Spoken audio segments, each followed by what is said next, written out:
welcome you to an evening about plants and to celebrate the launch of SeedSmart, the library's seed lending library. The story of SeedSmart starts just across the bridge. The Richmond Public Library started Richmond Grows, one of the first seed libraries in the country, and is a great resource to the almost 200 public libraries that have now followed suit. We heard about Richmond Grows several years ago and loved the idea. The Friends of the Library provided the seed money, quite literally, to start SeedSmart, with donations made in memory of Jean Canepa. We are so thankful to the Friends for the generosity in not only funding this project, but for the many projects they have supported over the last 45 years, representing over $1.5 million in additional funding. Jean Canepa managed the Friends book sale from 2007 to 2012 and served on the Friends board for 8 years. We are indebted to Jean and the many volunteers who give so generously of their time to make a difference at this library. From her grandson, Wes, I learned that Jean loved experimenting with seeds. She would have been delighted to find that she was pretty good at planting ideas too. That Jean was a passionate gardener was the detail that moved us at the library from thinking about a seed library to deciding to launch one. We would not have been able to launch SeedSmart without the help of the many volunteers who helped us source seeds, package, and label envelopes, and advise us on the many decisions that were never part of the Masters in Library Science curriculum. Thanks also to the Living Seed Company and Green Jeans Nursery for donating seeds that have helped us boost our initial offerings. The final piece of this story is yet to be told. It lies with the community of avid gardeners and novices alike who, by using SeedSmart, borrowing, growing, harvesting, and sharing seeds, will help it thrive and take it in many wonderful directions that have not yet been explored or even imagined. To some, borrowing may seem like the wrong word. After all, the seeds you take will never be returned. To me, it's a reminder that borrowing carries a deeper meaning. Nothing on this earth can really be owned. Everything is in fact borrowed, passed on, and returned. Everything is part of a constant repeating cycle of nurturing and demise and rebirth. New seeds harvested from plants grown as a result of this program will be returned to the source, and the cycle will begin again. Tonight's program, like the Seed Library, is a bit of an experiment. We've invited a poet, ethnobotanist, water harvester, and seed company entrepreneur to talk about selected plants, each person bringing her own lens to the communal discussion. There will be a short intermission midway through the program and a Q&A after the program.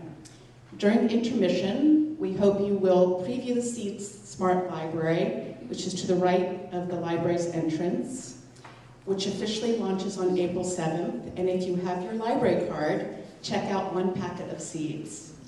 Thank you to the Mill Valley Library Foundation and the Friends for making tonight's program possible. And now please join me in welcoming Amy Glynn, Apryl Uncapher, Astrid Hoffman, and Jolie Egert, the 4 panelists for tonight's program. Thank you.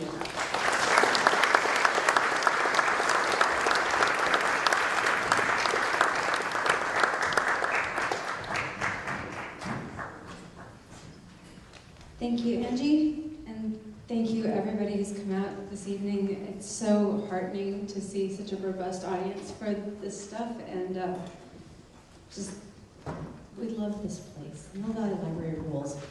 You're going to hear 4 very different voices this evening, but we all kind of come together around one fundamental concept, I think, which is that somewhere, I don't know, between, say, the Roman Empire and Francis Bacon, human beings came under a really bizarre assumption, which was that the universe is an insentient, mechanical thing, and that we were just not part of it, that we were somehow separate from the natural world. And I don't know why, really, that has held on for so long, but we find ourselves still grappling with it. So we are kind of interested in talking about how art, science, myth, scripture, engineering, you know, all of these things actually operate on the same fundamental principles. And I'm going to start, we got our, I think our first specimen is probably the most cultivated and one of the most emblematic of wildness in human kind of literary history, at least, the grape. You've all been enjoying it already. The emblem of Pan and Dionysus, and also probably the most fanatically cultivated plant on the planet. But, so I'm going to read this poem, and then we're going to turn things over to my colleagues here and start a conversation. And I'm going to start actually with a quote from Masanobu Fukuoka, and it is this often quoted one. The ultimate goal of farming is not the growing of crops, but the cultivation and perfection of human beings. That this is European grape. In cultivation, verity, my dears. In breeding, in the blood we find the truth poured forth for all to see, to taste then. From this mud and stone is born the stuff of lore, of myth, the blood of Jove, a sacrament, a sacrifice, a poor substitute enriched by what is meant by it, until the very drone of bees attains a mystical significance, until a structure built of bricks, degrees, and all the chance liaisons between delving roots and subtle clays, the percolating rock-infused particulates of the water table, writes itself. We talk of this as though geology and climate were liturgical, as though a living sermon bloomed in every row of the vineyard. It could be as close to truth as anything ever is, if scripture is an attempt to wring essential meanings from the panoply of earthly possibilities to see pattern. Then what else could one call the manuscript the vines eternally illuminate? Trained supplicants who fall as joyfully to the subjugating rule of order as one might fall into bed after a long day, every molecule humbly subverted so it might be read in the subjunctive case, as if it were. The essence of a thing's a metaphor or symbol, which is why it can endure indefinitely. We pour ourselves into our stories. We imbue all the subjective vagaries of experience with such details as please our sense of purpose. What's most true is the underlying spirit of the thing.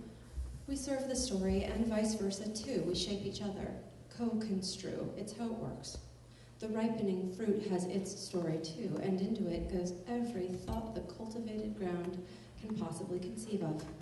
A profound homily on context and apposite fecundity, the will to re-express time and again how something can transmute itself. To cultivate is worship. Press the issue, all its involute complexities unravel to that one answer. What we put in is what we get back, but in another alphabet. A sublimation of the sun becomes a porphyrin page on which all is written if it's been a good year. But then, these are all good years, n'est-ce pas? Bottoms up then. Cheers.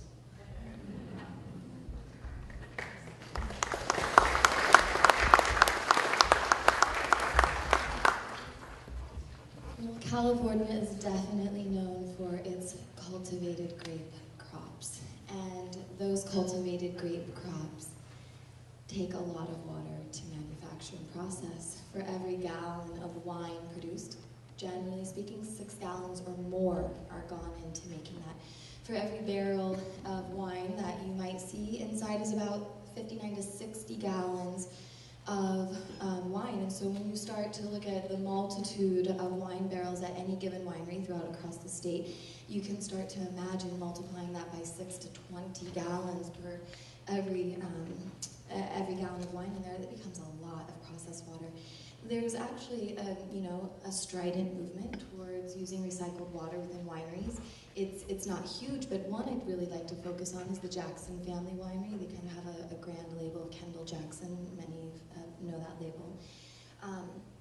They, maybe about 4 or 5 years ago, began employing some water recycling mixed in with water conservation efforts to reduce their water usage by 70%. And, most of the water that goes into the production of wine is in washing the barrels and tanks.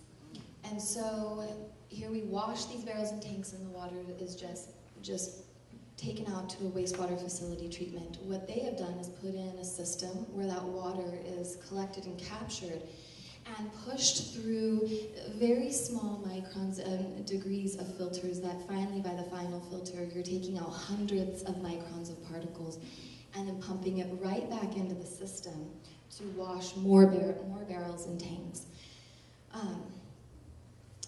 What's really neat about their system is that in the time it takes to catch and clean the water, it does not lose very much heat. So the water actually has to be raised to about 180 degrees to sanitize the tanks and barrels. That takes a lot of energy. So not only can now, when the water goes through, it's maybe at 120 degrees instead of what it has originally started at if they hadn't done this process.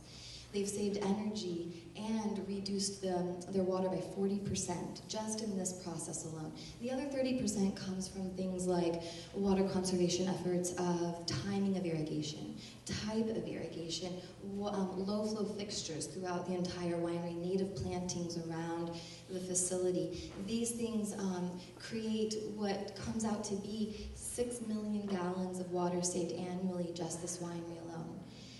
In 2012, the Wine Institute and the U.S. Tax and Trade Board notes that there are about 3,800 wineries in California and over 8,000 in the U.S., across the U.S. When I look at these numbers, I did some quick calculations, and what I came up with basic math, was if even 5% of those wineries, if 5% is about 300 wineries, I think, but 5% of those wineries attempted to save the same amount of water and attempted to prioritize these same types of water-saving efforts at their winery, we would be talking about over 1 billion gallons of water saved annually through these types of practices. Now imagine this across the entire state of California when we are talking about the agriculture of so many different types of things, not even just grapes. The potential for water savings is mind-blowing, even to myself, who revels in water facts and figures. And so what I really get excited about when I see things like the Jackson Family Winery, what I really get excited about is thinking if we can create a conversation to start this type of prioritization of thinking about how we're going to use our water, we can really create not just a new water culture, but a new water agriculture in California. And that's what really excites me when I think of grapes.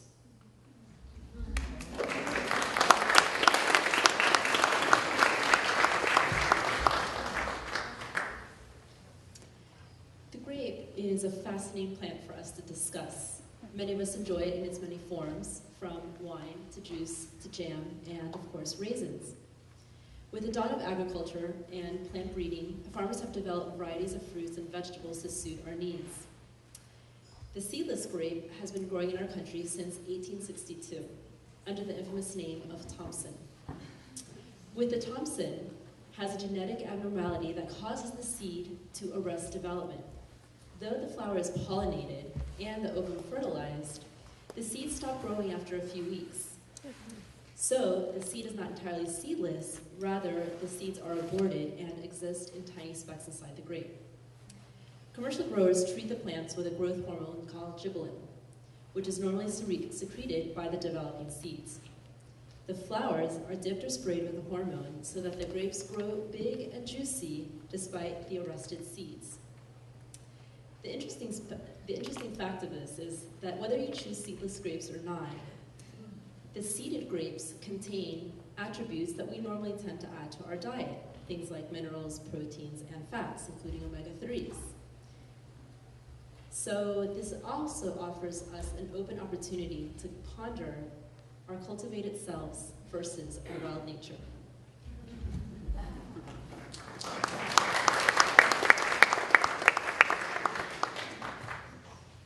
All right, so we're going to move on to our next plant of the evening, which is sugar maple. So we've cultivated grapes to tame the wild out of them. However, sugar maple still remains wild, even as we tap into its nature to yield that yummy maple syrup. And I wanted to talk about what that maple syrup is and where it comes from. So you picture this maple tree, and it has its roots way down in the water table, and it draws the water up its trunk all the way up into its canopy, into its leaves. And those leaves, they take our exhales and our exhaust from our cars and our carbon, and combine it with sunshine, and they make sugar. Right? It's amazing. We learned about photosynthesis in school. That was really boring. This stuff is amazing. So everybody take some breaths, right? We're breathing in, we're inspiring. Those plants, they make sugar and they give us oxygen. So when we're being inspired by the plants around us, and when we respire and exhale, those plants are taking in that carbon and giving us oxygen and sugar. We are intricately woven in a web of life that is spun in sugar. Sugar is the currency of the universe. We think about cash or gold or whatever. I mean, really, it's sugar. Everything in the universe wants that sugar, and the trees are making it. Okay, so we have this tree. It's got its solar panel leaves out there pumping out this beautiful sweetness, and then it's fall. You can see the trees are starting to lose their leaves a little, and that tree sucks that sugar, that sweetness back inside to store it, and it brings it way, way, way, way, way down into its roots, and that sugar stays there all winter underneath the snow. And then when it's springtime, that sap starts to rise, and that sap is actually last year's sunshine, so it's like a battery bank. And so the tree is using last year's sunshine, and it's drawing it up, and everything around is starting to wake up too, because everything is dependent on this currency of the universe, this sweetness, and so everything's starting to wake up. The maple tree's drawing the sap up, and then all of a sudden, we tap it, and we take that sap and we boil it down and make our maple syrup. So next time you're sitting in front of a plate of pancakes with your maple syrup, I hope that you can take a couple of breaths and remember that you are woven in this web of life that is spun with such sweetness, and feel that. And then enjoy the pancakes.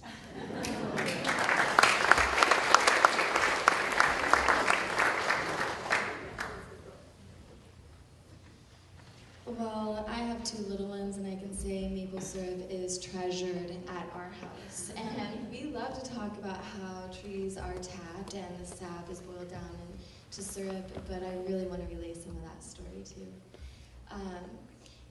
For me, the part that really excites me when I think of maple trees, as much as I love maple syrup, is going off a little bit of a phenomenon Jolie was talking about, the ability of a tree to move water great heights. Now, because I work with water, I work with pumps a lot. And there's a lot of limitations to pumps. You have things like your static head, how high that water can be pumped, and friction head, how far it can be pumped. And when you look at a tree, we have our infamous redwoods all around us, so glorious in their height. How does that tree get water from its roots all the way up there to its leaves? It's quite a phenomenon. Well, just as trees are pumping and pulling water from the roots to the leaves, so we have to do that in our water treatment systems. We have a place that we're starting from and a place it's going to that we have to get it to. So that's either from the river to the treatment system or from the treatment system to a home.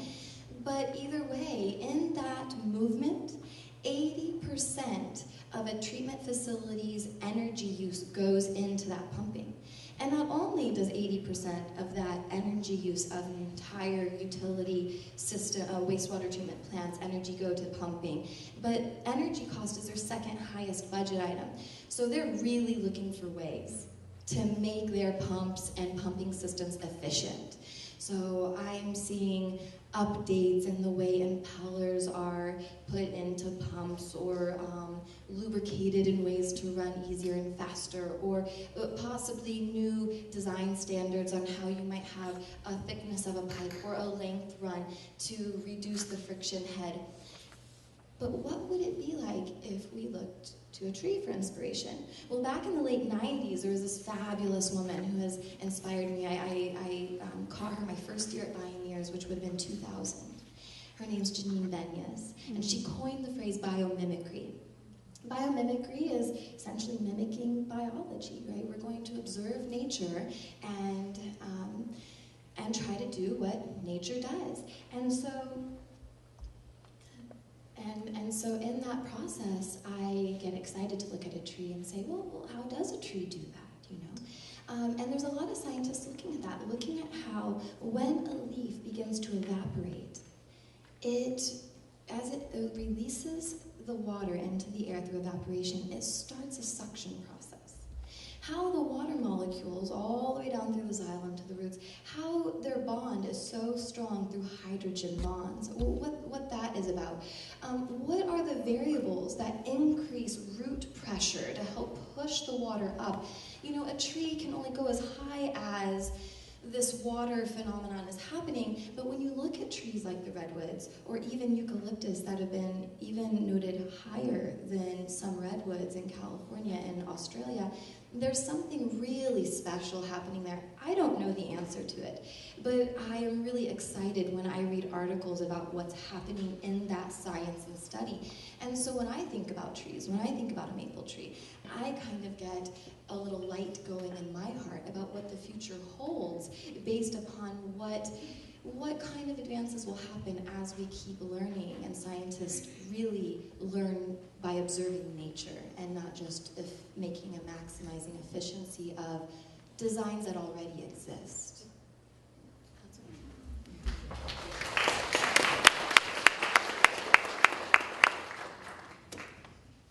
Okay, Apryl and Jolie just dignified my poem in a really important way. This is really cool because both of my co-panelists here have been talking about this sort of excitingly, endless regeneration that trees sort of represent for us. My maple poem is an elegy for someone who died at a very young age, and rather than focusing on that capillary action and all of that, root to leaf and sun and sap and everything, I remembered at one point in my youth having someone, I was looking at a maple tree and it was in its full fall kind of, flaming splendor, and I said something about how does it get those colors, that shade of red is unbelievable, and the person said, no, the leaves are always red, it's covered up by chlorophyll. And I said, what? They're like, yeah, they just don't need the chlorophyll anymore, so they shed it, and that's the underlying color. And I just found that completely bizarre and fascinating. But anyway, I'll leave it there and read the poem. This is Sugar Maple. There was a day I saw you through the window of the coffee shop as you blew down the sidewalk. In a snow of hassled pages, I jumped up to go and threw some coins down on the tabletop and rushed into the street to watch your flight along it till you turned the corner, dropped away, and you were lost to view against the ruddy late day light, and that was all. You know, when I was young, we had a sugar maple in our yard, a giant, and we had this game when late October weekends came to blow the leaves down. They were hard to catch, hand-shaped and curled with sudden age after a green life. They'd bombard the lawn in vivid torrents or be flung on random gusts. Impossible to gauge their fall. You'd chase them, craning as they flew like inverse parachutes, and you stared up until the sky solidified like lacquer, and the next you knew you'd fallen breathless, leafless. When you did trap one, you'd often crush it in the act because no sap was left. Death dried, bone porous, there'd be nothing left intact except the veins, a carmine grid where death first showed, from which it bled unchecked until the whole was scarlet stained with fever and no longer of the world but shiny with delirium, wind hurled, like you, a fragile body that attained its utmost brilliance and its death and fall, without volition, unrestrained and beautiful in flight, but wrecked, grappled with. And that was all.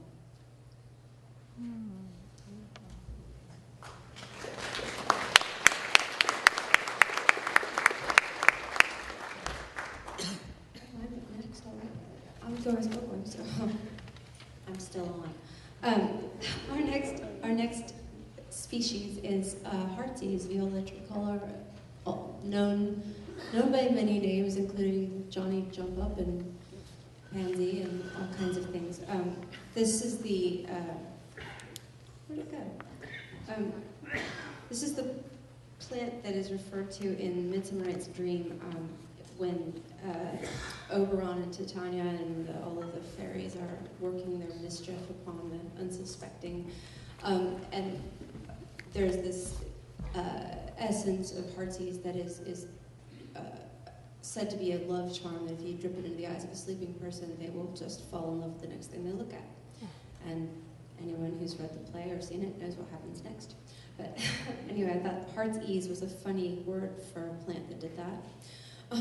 So that's sort of where this came from. Heartsease.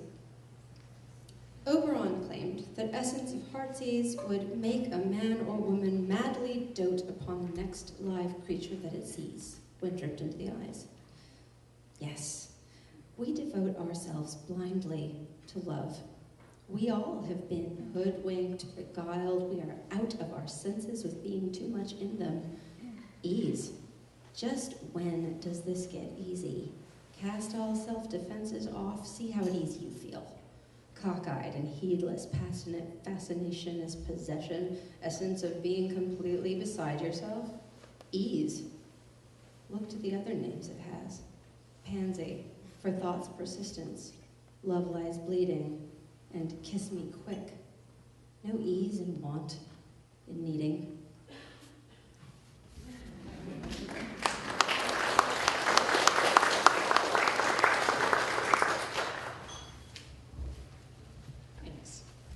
So now that we've learned how plants make sugar from sunshine, we're going to advance into how plants have sex. So plants can't walk over to another plant and say, hey, baby, let's get it on, because they're rooted in the ground, because we talked about how they need to bring that water up to their leaves. And so they have to employ other means. And they usually rely on pollinators like insects or birds, sometimes they're bats. In this case, they're insects for Heartsease. So plants lure in the pollinators with a pretty petal dress. You see, they primp up for the party. It's not much different than us, really. And violets, they produce a lot of nectar. So nectar's it's sugar water, right? It's that currency of the universe that they're basically bribing the pollinators to do their dirty work.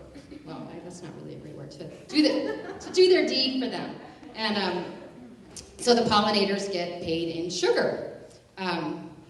So in this big violet patch, there's nectar and violet perfume wafting in the air and calling in the pollinators to come make violet love. Now, once that happens, the other animals who feed on the pollinators, they come in too. And they join the festivities like birds. They'll come in and eat those insects. Well, then other animals come in, which feed on the birds, So these other animals might be raptors or foxes or coyotes, and they also join in the big violet nectar party. So Violet puts a lot of energy into creating this nectar in its pretty dress. And it's really expensive, actually. And you might think, well, this is just the way it is, that Violet has got to do this because that's what it takes to reproduce. But that's not really the case for Violet because she has a plan B. So can we have the next slide, please? Okay, so these are these underground secret asexual flowers that Violet has. They can pollinate themselves. Who knew, right? And they're basically clones. They'll create clones. They don't have any genetic variation, but they do produce fruits and seeds. So can we have the next slide, please? So this is a asexual fruit with the seeds inside. Now there's been rumors that fairies take these seeds and string them up and make little necklaces to adorn themselves, but I think it's just a rumor. No, yeah. My department, right? Yeah, so basically, Violet can do it both ways, right? She doesn't have to there's a major expense of making this elaborate, expensive gala spring bloom party, but I honestly think that Violet, she just really likes to party. So. Girl likes to look good. Yeah, she likes to party.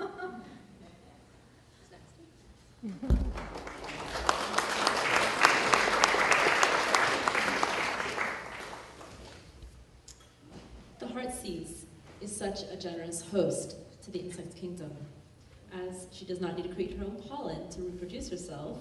As Jolie just said, she still does, offering an elixir of life to all the pollinators. As many of us know, pollinators are the party of every garden. They fly in and enjoy the nectar while helping our plant allies reproduce and spread their seeds. Without some of our pollinators, our diet would be reduced to a very simple or minimized version of what we know it today. Creating a garden with plants that are rich in pollen and nectar specifically to feed our pollinators is one of the easiest and most powerful things that we can do to support our local honeybee and monarch populations. This old world flower, heartseed, self-seeds generously and gives herself. Plant wildflower seeds in the winter and help spread the joy in your garden and share it with some of your insect neighbors. Have your heart at ease.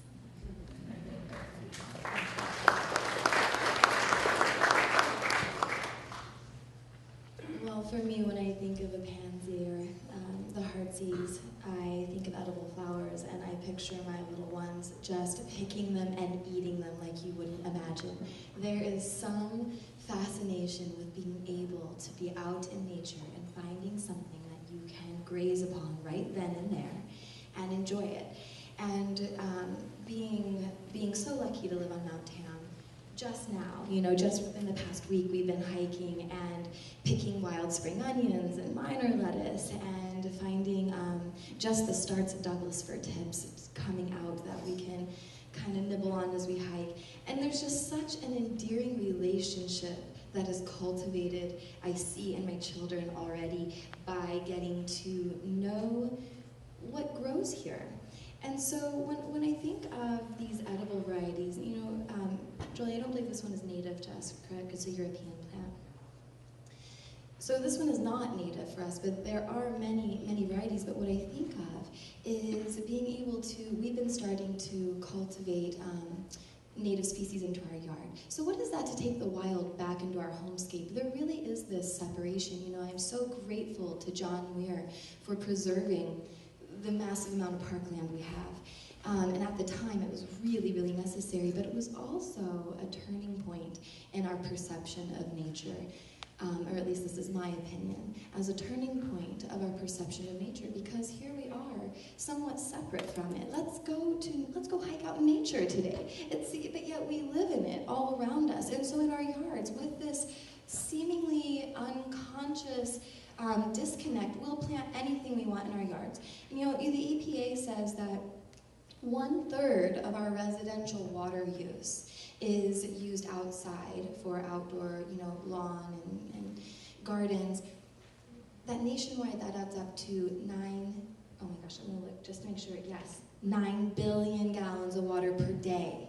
I almost can't even believe that that's true, but that's on the EPA website, so we'll just hope that they're saying a truthful statement there. And, I mean, because I don't always agree with you. But that's a lot of water, and also in that kind of landscape, it's a lot of maintenance. And I don't know about you, I do not have a lot of time, and I don't have a lot of money to spend on water, just taking care of lots of plants. And so here's this really interesting idea. Imagine what your yard would look like if you started pulling in a little bit of bracken fern fronds. Sword fern is the most common if you go to even any of our local nurseries. But what if you pulled bracken fern instead? And then when those baby ferns are coming, little baby fern fronds are coming out in your yard, you pick them and grill them over a cast iron skillet like we did a couple weeks ago with some fabulous onions and vegetables and fish. And it was just so wonderful and special to eat some food that came right from our yard that is natively grown here. What that does is, although we all love our major nutrients like greens and beans, when we begin to cultivate micronutrients in our diet that are specific to the environment we live in, it creates a wider pantry, per se, within our body to become, to have the ability to overcome any type of environmental stresses you might have on you. The more diversity there is in a system, whether it's inside your body, whether it's inside your landscape, you become more resilient to the environmental stresses around you. That is what's really exciting to me about bringing the wild back into our homescape. It reduces our water footprint. It increases pollinators' ability to reconnect, our ability to reconnect, and to create a long-lasting health for ourselves.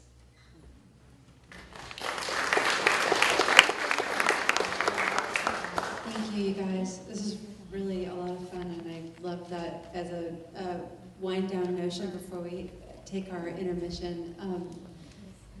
We are seamlessly intertwined with nature when you're literally ingesting the fruit of your labors. It's a really potent reminder of that. My kids are massive foragers as well, and we have a lot of fun with that kind of stuff, and sometimes it's the only green thing that they'll eat in a given day. I have to find miner's lettuce or it's over.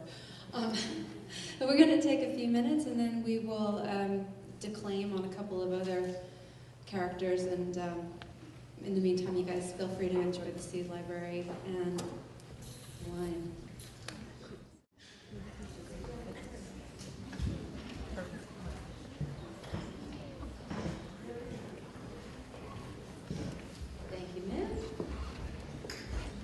All right, we've gotten a little bit of feedback that the sound is not consistent, and some people are having a little bit of trouble hearing. So if that's you and that's happening to you, put a finger up or something so we know, okay? Round two. We're going to go, we started the first section with the plant that is emblematic of Dionysus, and we're going to start this one with the plant that represents Apollo. The sort of artistic dichotomy of chaos and order, or as we would look at it here, cultivation and wilderness. This is the sunflower, and I'm just going to quickly say, in case anyone's not familiar with it, there's a reference in this poem to an old poem of William Blake's, where sunflower, weary of time, and, I thought, what does an English guy know about a sunflower anyway? It rains all the time. So I kind of, being like a young whippet, I thought I'd just take on Blake. But anyway, that's what I'm referring to if that line comes up. The other thing is that the sunflower, and you can see hopefully in some of these pictures, but if not, you've probably looked at them. The seeds have a very characteristic spiral pattern that is a representation of the golden mean or the golden ratio. It's the Fibonacci series, and it's represented in math by the Greek letter phi. So this is sunflower. Irrational you may be in the way that mathematicians mean it, but you're all about efficiencies, optimizations. From apex to primordia, you spiral into control. Girasole, you flower of the golden mean, the gyre, the twist, curve. Triumph of coincidence, master of packing density, attentiveness to detail. And all this from a flower no one planted, arisen from last year's spillage from the birdhouse, 2,000 seeds for the one that engendered you. Weary of time? I think not. Object lesson for adepts of the trigonometries of Fibonacci. You are time, a living sundial, tireless tracker of the light's trajectory. You know, you flaming thing, you august standard bearer for the skies in their last and greatest clarity before the cloudy season. You know there is nothing random in the way a space is filled. Nothing ever doesn't make sense. We can do the math. Each thing will always be the sum of things that came before it. Write this message in the borders of the garden. Phi, the symbol of the mean you mean, the disc atop the slim stalk. Yes, and phi, by the way, on any and all who'd call you weary of time, who'd wrongly reify those bending rays, that reverent chin-to-chest kowtow. You know of mortal gravity, sun worshipper, you Pythia of pith and oil, you oracle of harmony, order, and reason. Of course you bow to it.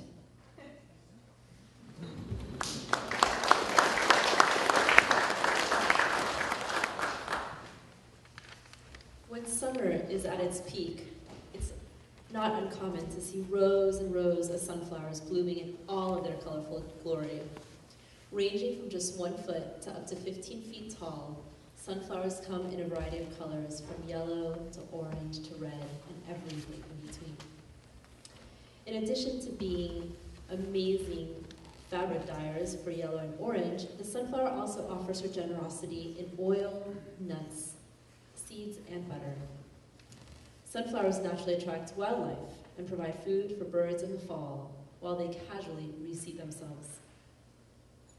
The sunflower originated in Central and South America and migrated north, likely with the Spanish conquistadors. Remains of the sunflower date back 4,600 years from Mexico. Sunflowers are often associated with truth, loyalty, and honesty. The sunflower is also associated with fertility, thanks to its connection to the sun. To bring about conception, eat sunflower seeds or take a ritual bath with sunflower petals. And speaking of fertility, I'm going to read a little prose from The Secret Teachings of Plants.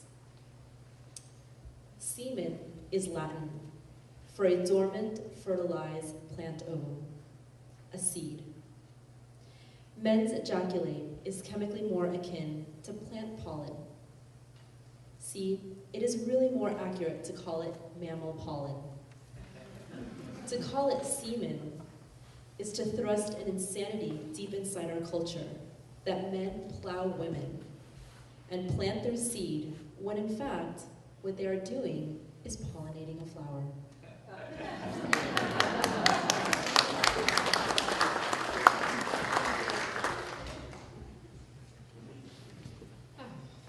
It's hard to follow that one.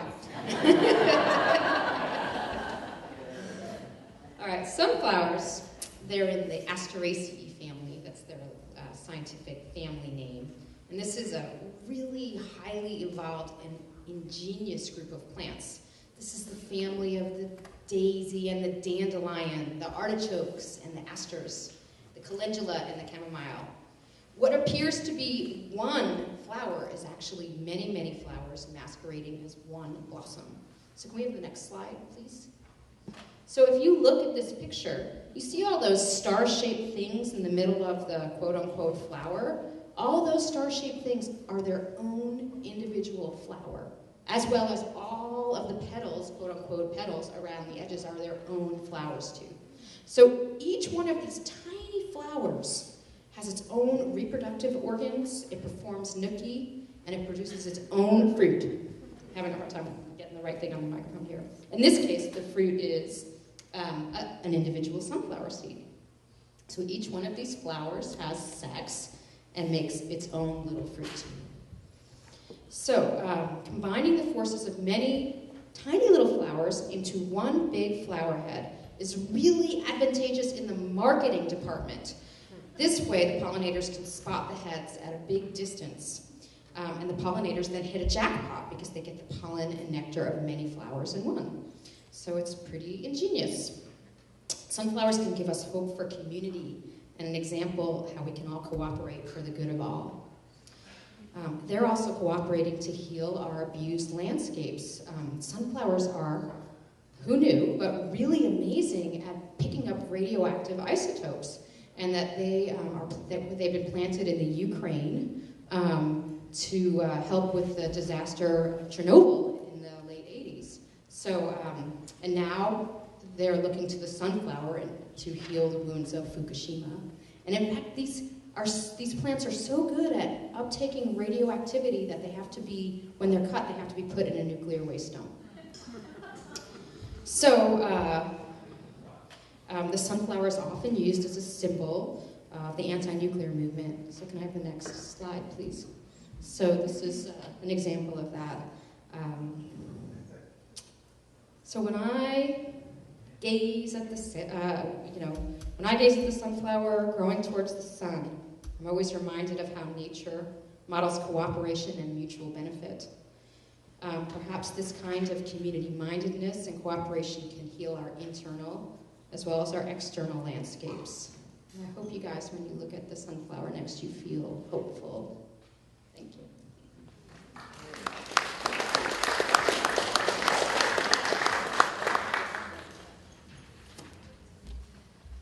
So, yeah.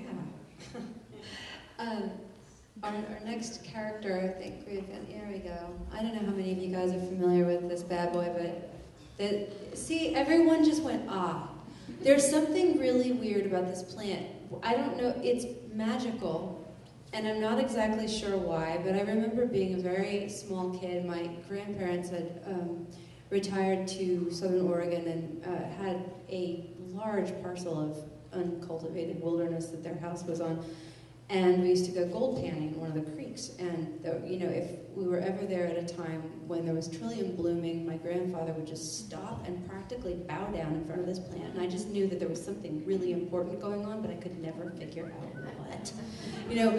So when we were talking before the panel, we realized that everyone had some kind of similar experience. There's something about the ephemerality of this beautiful little wildflower that just kind of switches people on, and it's the kind of almost mystical thing. Anyway, my trillium poem is a little oblique, and it's really about gold panning, but you'll see the connection, hopefully. This is trillium. Quaint. You couldn't call a thing so stark and so hard-bitten quaint. The certainty extinction is, dear permanence, might make loving it easy, but that's not to say tending it is. These acres were a town once, gone these 150 years to empty frames, a case that once held bullets, fossilized ruts where wagons split the dun, waving seas of grass, to spring ephemerals, the trillium's mud-bound root writing its slow hieroglyphics, messages in tongues even the old no longer speak. Only the river knows how, and the river is spoken to with dredges, pickaxe, sluice box, shallow pans, slowly sieve the mid-spring mud because that's what it knows. In spring, the river has 1 trillion words for time and loss and secrets, which seems right, even if it's that abundance that makes things tough to get at. But there are 2 ways to reach the deepest truth of something: marriage, divorce. Combining things to see just how they strike each other, or dividing them in order to divine the smallest pure part. On this bank, it's granite that goes first, then oil shale, then the clay has to be slowly broken down by hand, gravel scraped out, scrapped. Then once you get clear water again, you look for the precise angle at which the pale sand will wash over the pan's rim on the swift sweep of the current. All is ephemera. And what you lose, although it seems at first like everything, is only what you need to lose to see things clearly. In the end, silt films the bottom of the pan, night sky in microcosm, clear black, pyrite starred. Start over. And show me one important thing someone can reach without there being first some simulacrum of the thing he wants presented falsely as the thing itself, to sway him from the work he has to do. If something seems too easy, probably it is. The point, and you can take this to the bank, trust me, is process, being here. There's nothing else. Assign such value as you will to it. There's scarcely anything left anyway. Flecks you can barely see. There are veins under the mud. You must look closely. It is work. But otherwise, they're only an idea. Just the spark of an idea. Blink and you'll miss it. It will have gone on downstream, or maybe we'll have let its scape collapse, gold-centered, bright white trinity of petals lapsing back to the mud. The flowering is brief, a glint, then gone maybe for decades. Call it what you like. Not everyone has got a rich enough language to call things what they are. But take your sluice and your spade to the storm-rolled river. Go just after rain. Go in the plant they call wake robin, trinity plant, birth root, lifts itself from the mud. And dig deep, friend, and then you tell me, what is alchemy if this is not?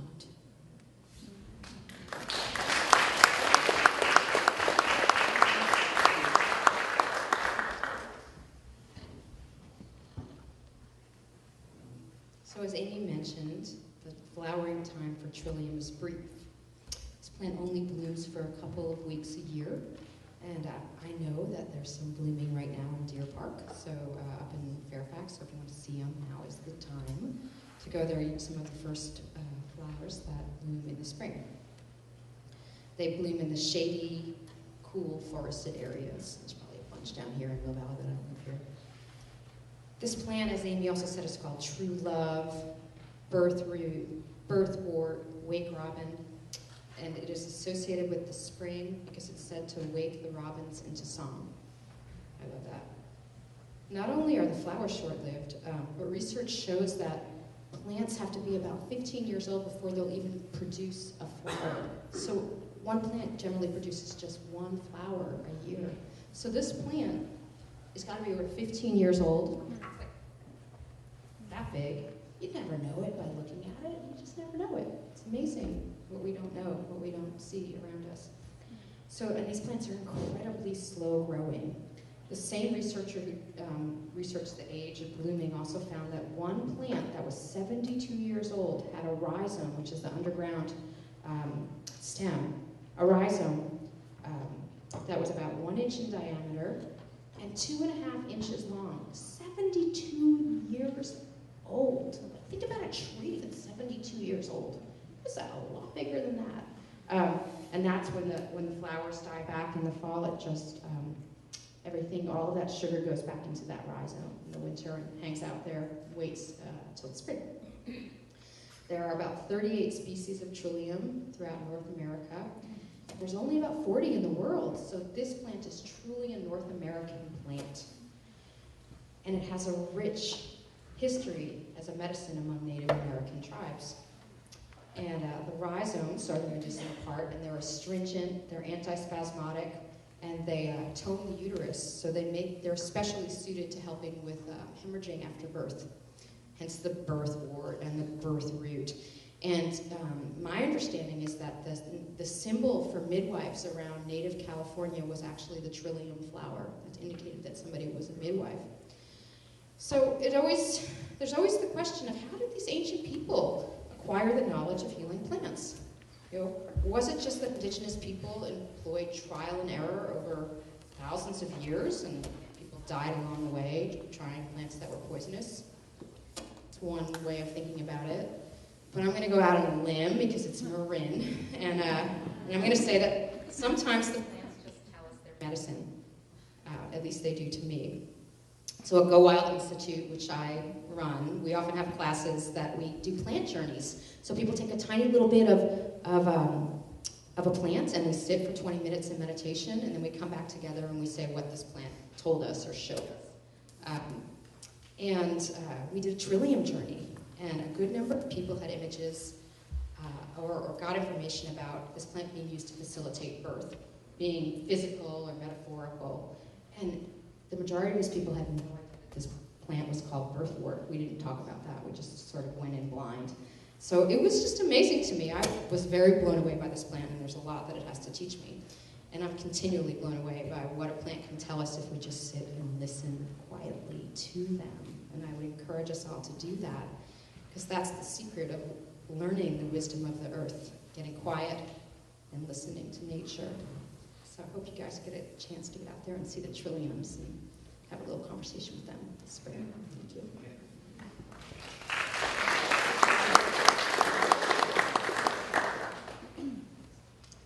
Ants are an important part to trillium sexual reproduction. The seeds are covered with a lovely ant food, so the ants take the fruits and bury them and eat them. And the seeds that remain germinate the following spring. After licking off all the nutritious oil, worker ants deposit trillium seeds in their colony trash pile, which often ends up resulting as an excellent place for germinating seeds. All the while, the seed patiently waits, breathing and waiting for the perfect moment to germinate.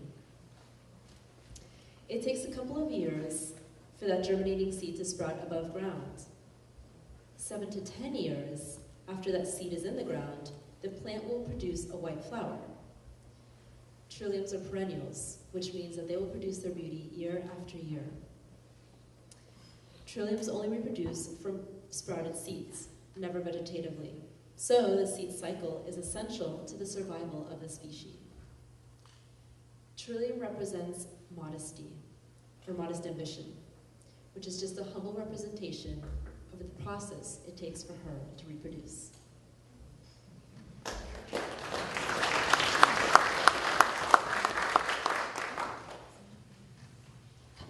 I think the part that there are so many inspiring elements about trillium, but the part that I'd really like to speak about tonight is the part that is underground. It is a rhizome, which means that it's a continuously growing stem underground with lateral offshoots that just shoot off and start to connect with those that are around it. So traditionally, a rhizomaceous plant will be in a colony of plants, and that community is networked underground through these offshoots from the underground stem. What's really neat about that is, let's say this trillium over here had a bunch of erosion and its roots are exposed to the elements, exposed to environmental stresses that other parts of its community are not. There's a greater chance that it will actually continue surviving because of this support of community, this supported network that's happening underground. Now, we talked about biomimicry earlier. I'd like to apply this type of thinking, this type of looking at nature's examples of strength and survival and resiliency, and apply it to rainwater harvesting. Let's say, I don't know if all of you own a home or how big your roofs are, but imagine that your roof is 1,000 square feet. It's not huge. For every inch of rain that falls on that roof, you can harvest 620 gallons of water during that 1 inch of rainfall. Now, imagine each of you in here decided, I'm going to capture 1,000 square feet of my roof space, and I'm gonna put in a 600-gallon tank. It may not seem like that much when you're just looking at the one 500-gallon tank in your yard, or if you're looking at the 1 trillium. But what's really happening is, if each of you as neighbors in this watershed that Mill Valley sits in were to do that, it makes a great impact. Now, I don't have local numbers for you, so I'm going to use a quick example that extends beyond our community into Washington, where they have a program called RainWise. Since 2011, they have engaged 350 projects that have totaled, so these projects might be rain barrels, might be rain gardens, might have different elements of water harvesting. But out of these 350 projects, they have recorded, 450,000 square feet of roof space. Now, that averages out to about 1,300 square feet per roof. It's not too bad. 450,000 square feet of roof space over 350 homes, 1 inch of rain falling, 1 inch, which we know they get a lot more than that.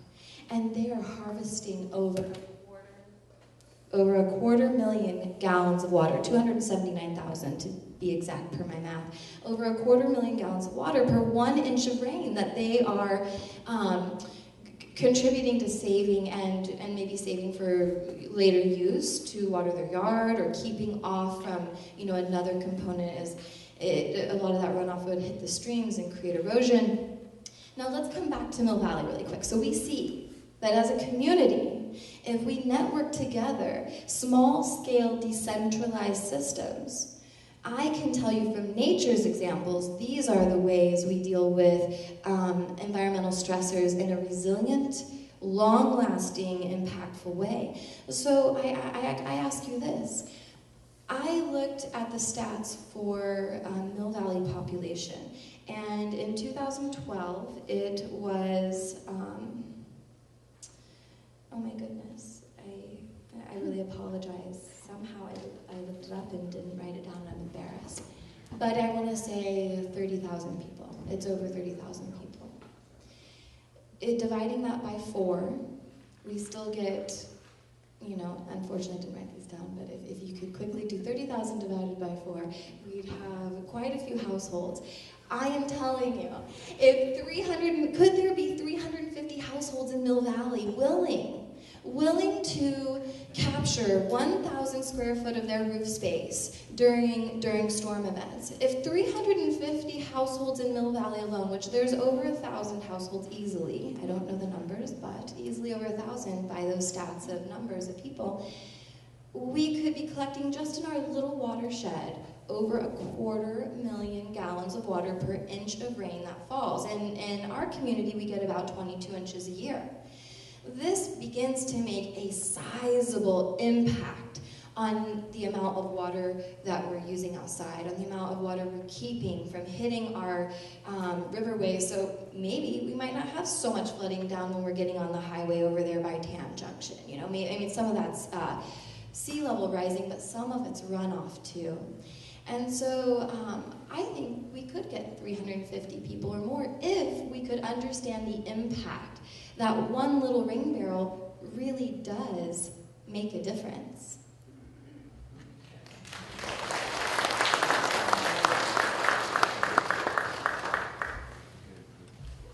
So we're going to move to our last plant of the evening, chamise. So if this plant had a motto, it would say, "Spark it up." And we'll talk about why. So this is an evergreen shrub, and chamise brushlands cover about 7 million acres in California. This is a major plant in California.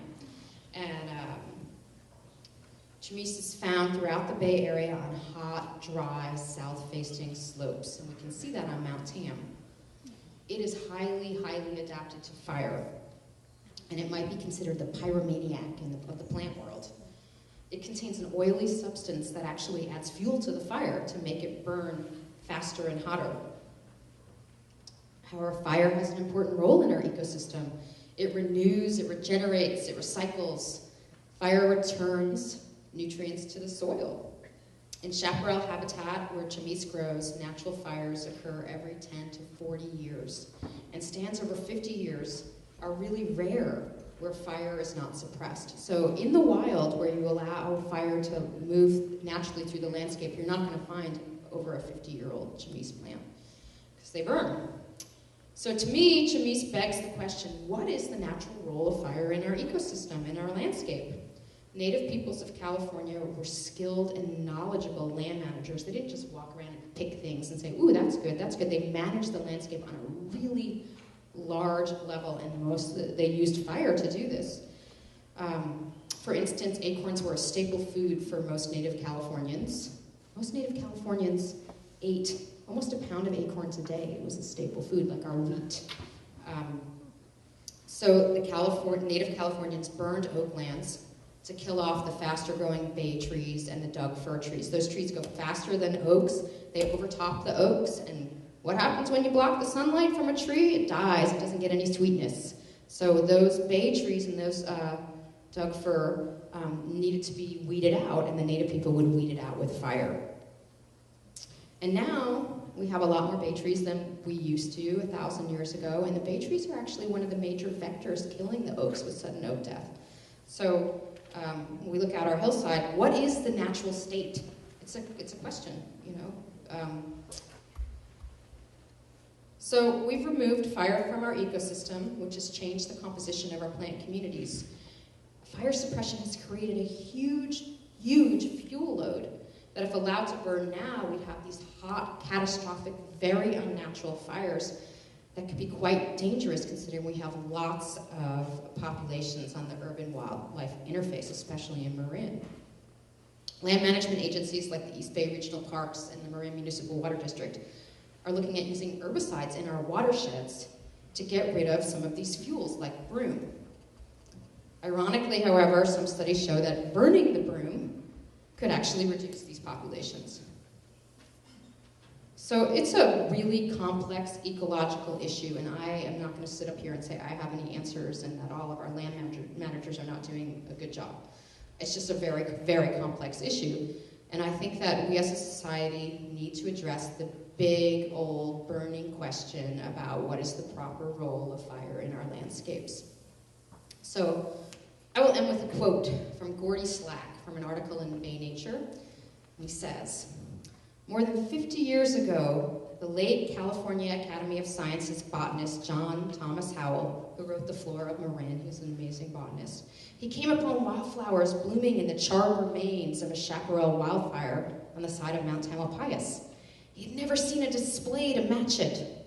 It's a wonder," he wrote, "that ecologists don't become arsonists in order to behold the beauty after the burns."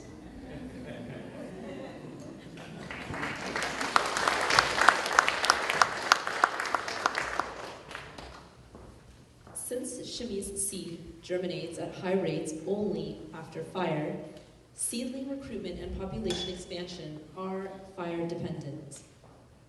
This ever-present, drought-tolerant plant clearly has a fascinating relationship with fire. Like many chaparral plants, chamise seeds require fire to germinate. This ensures that seedlings will be able to take advantage of the temporary nutrients in the soil and open sunlight that help the plant's early stages. Modern humans have a natural adversity to wildfires. Unlike our ancestors that probably worked with the element to not only manage and maintain wildland, but to also bring life, fertilization, diminish weeds, and promote growth. Life always rises above the ashes, and chamise has been demonstrating that for thousands of years.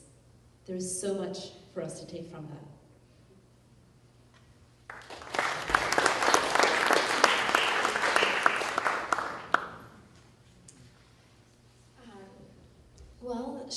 Chamise is predominantly in our chaparral region, which is very dry. And when I think of the chaparral parts of our mountain, they're not my first pick I'd pick to live.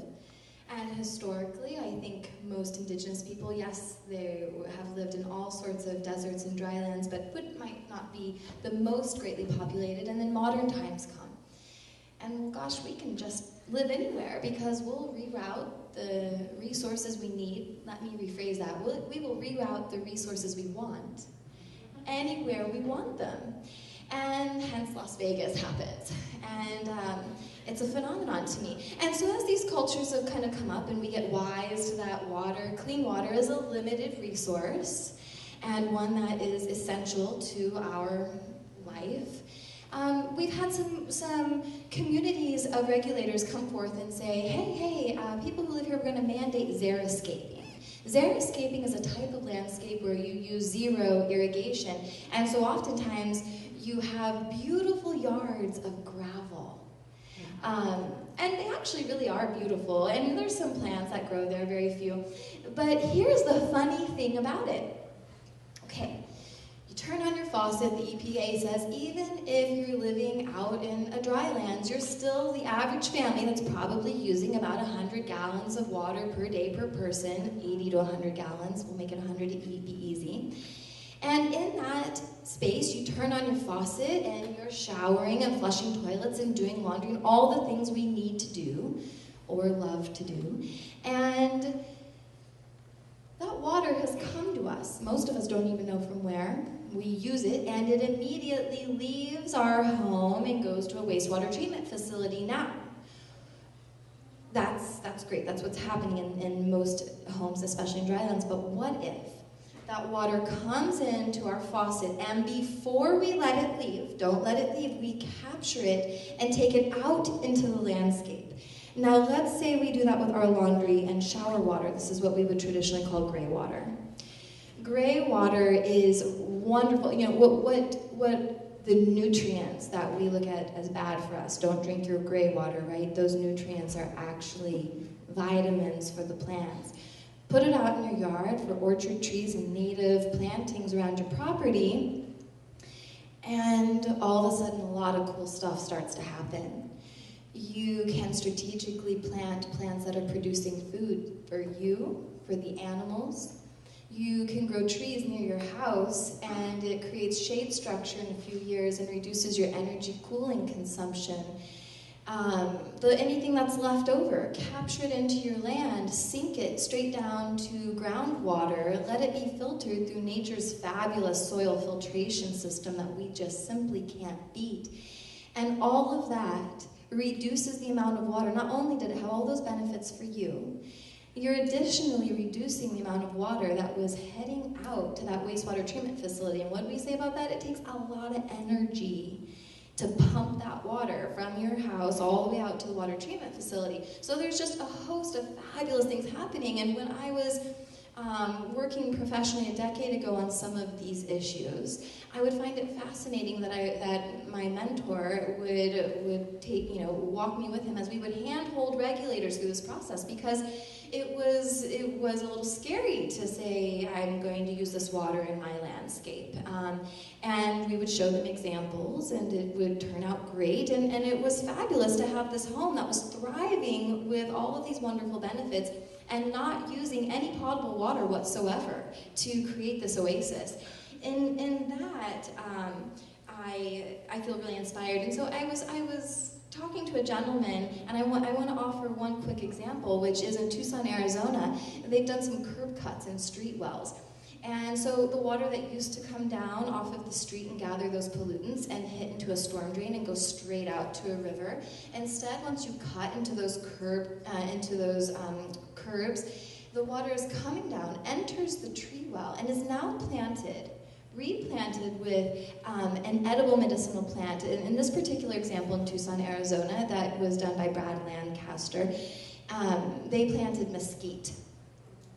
And in that, this wonderful thing started happening. All of those great attributes I told you about, shade, finding out 10 degrees cooler under those shade trees that were growing now mature 5 to 10 years later.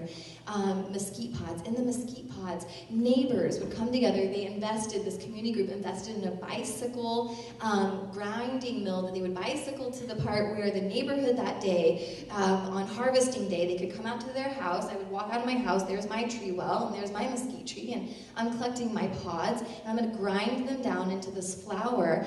And it was really neat, because here becomes a street well that we don't think much about all throughout San Francisco. I lived there for a decade and would see these with aesthetically pretty plants, but not anything necessarily usable. And here this community transformed its landscape into something that became a food production for their community, and yet also created this host of other benefits. And so this idea of, we're never going to just not live in the drylands and deserts. We're not going to take the houses away. But how do we maximize our lifestyle in a way that really takes into conscious effort what's really happening around us with all other life? And so when I think of drylands, it may seem inhospitable, but I look at so many fabulous examples of where even in the driest areas we can live pretty sensibly and in relationship with that environment and not be resource intensive.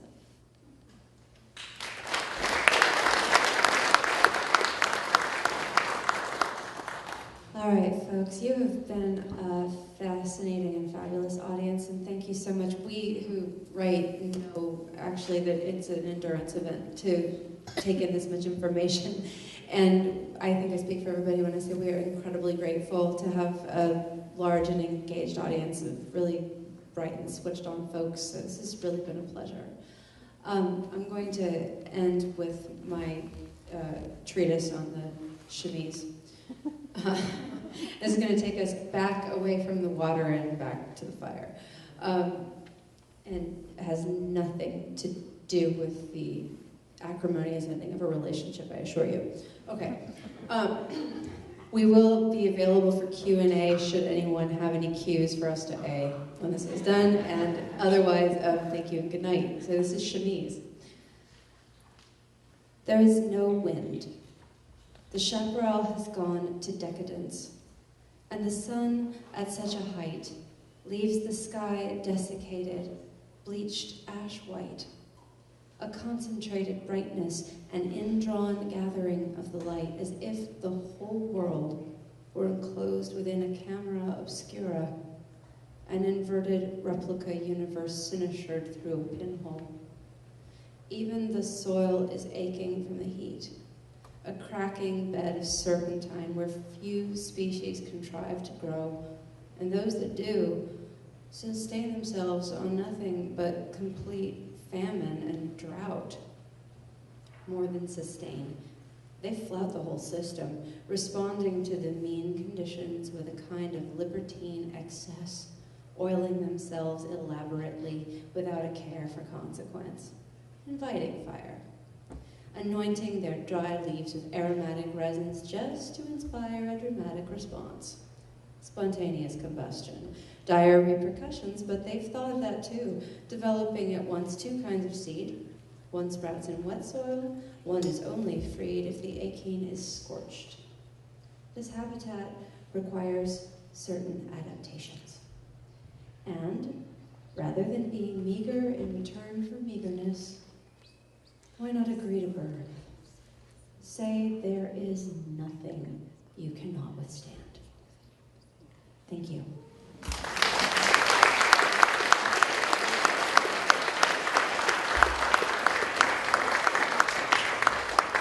If you have a question, could you come up to my left and ask it at the microphone?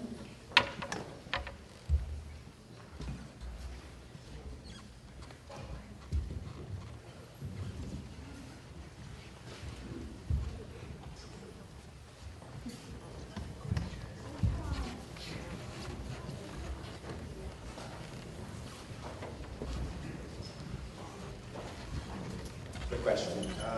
What are the regulatory issues around putting gray water collection systems in a residential home here in Mill Valley or anywhere in Marin? Most of the Bay Area has really gotten up to speed because it's just the way to go, so they really want to encourage it. And I want to say all good things about Marin, so I don't know, but I'm more familiar with the East Bay and San Francisco being super, like, I will give you incentives to do it. I'm not sure that, I don't know if Marin is that hip yet, but they definitely would encourage it for sure. I just don't know if there's incentives. No tax breaks for the installation, like solar or things like that? Not quite, but you know, the more rainwater harvesting rebates, making it cheaper to get a rain barrel, or to put in native plants that aren't going to use additional irrigation.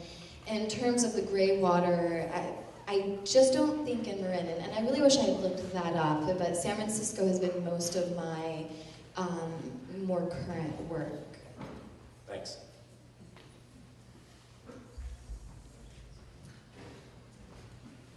Hello.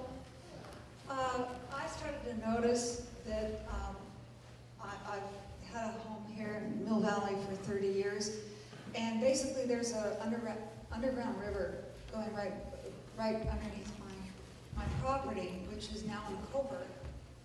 And I started realizing that's a whole heck of a lot of water that's going by, and I'm not using it.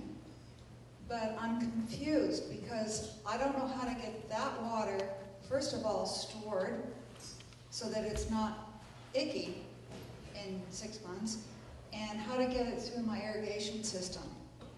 So I was wondering if there's like people that are like reading this or educating themselves on using this groundwater or roof water to store it and to recycle it. I don't even know how to recycle it. Well, there's a lot of great questions there, and I'm not. Here's what I would say. You're talking about underground water, correct? So you want to tap it. You would have to pump it up. You would have to pump it up into a tank. You know, roof water doesn't really need a lot of filtering. I mean, you usually have what they call a first flush before, and it catches that first bit of water because there's probably dust on your roof. Maybe birds have gone up and done their business there. You just want to make sure that the first little bit of water that comes off is caught. And I don't have any pictures. I would normally have a picture up there to show you what that would look like. You know, you should flip through my book back there because there's a lot of great examples, and if you wanted to wait afterwards, I would love to, you know, if you're able to stay later, I could talk to you even longer, but there was kind of a lot of layers to your question about how to filter it, how to store it, if it comes from the roof, if it comes from the ground, what kind of water issues, water rights might exist in terms of tapping that groundwater. There's many layers to that question that are somewhat site-specific. But overall, most of those could be resolved through a really fun workshop. There's lots of workshops that are happening all over our community and that sometimes I'm involved in, lots of other people are involved in. And so I would check out Grow down in Tam Junction, often have seasonal workshops, and you know, maybe it's time that I put another one on too, because I actually haven't seen one exactly happening right now, but just talking about some of those things, because there's a lot of questions there. Most of those questions are resolved in my book, but specifically for your property, you could also tap into the you know, Marin Municipal Water District.